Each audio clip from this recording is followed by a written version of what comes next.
Hello YouTubers, this is noobifier. Welcome to Monstertech MTS Phase 2. Many of these ideas will work with your existing desk mounts, so even if you may not be in the market for MTS, you should stick around to get some ideas and see how things are evolving. Ever since and before the release of MTS, there's been a collaboration between Monstertech and the end users, such as myself.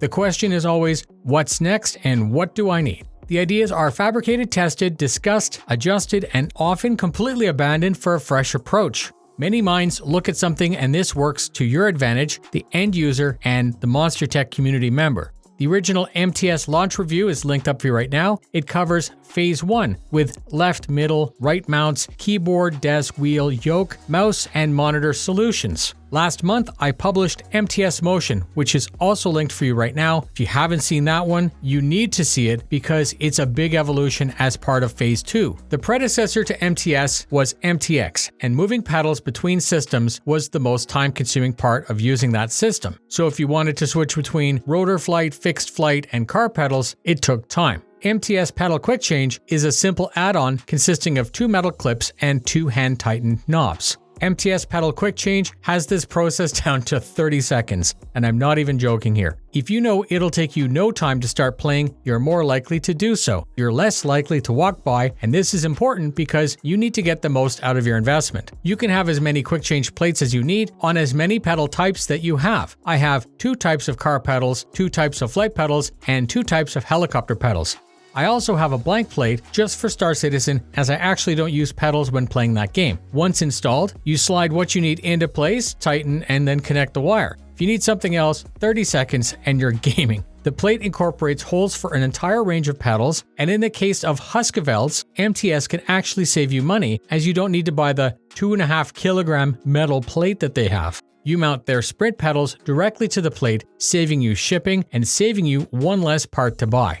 I'm going to move on to the next part, but I want you to ask any questions here in the video, or I also have Monstertech's Discord linked up, and that's where you can see what others are doing with their MTS. Next is MTS Side Pivot, which is an add-on that works in conjunction with the front-mounted systems. These systems are your desk, wheel, and yoke. Side pivot braces with a vertical profile, further increasing strength while adding a removable mounting point for whatever you need. For example, I wanted to have park brake and shifter for rally. It's critical that these things never flex, and I also need the ability to put the controller exactly in the right place. In VR, the best place to have a shifter is exactly where it is in the car that you're driving. You reach out in-game and feel the actual control in the correct place.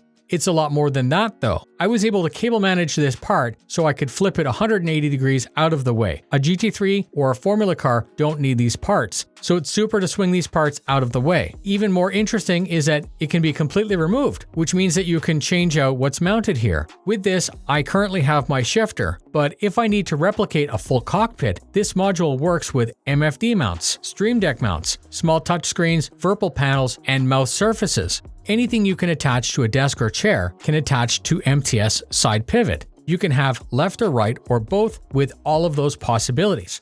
I'm going to say that having both mounted might make it a little bit more difficult to get in and out of. However, if I needed to have a complete cockpit framed up, a pair of these and some extras would let me achieve that. They would let me achieve this but still let me change them in and out or away when not needed. Super cool. The remaining parts of Phase 2 are going to be covered as engineering overviews because I haven't actually tested them in person, but they're all very easy to understand, and I want you to comment your comments in the comments with which you're most excited for. MTS Desk is part of Phase 1, and it's critical if you're playing Star Citizen or any other game where the keyboard is used. I've spent hours testing it and MTS Mouse in Cyberpunk, if you'd believe.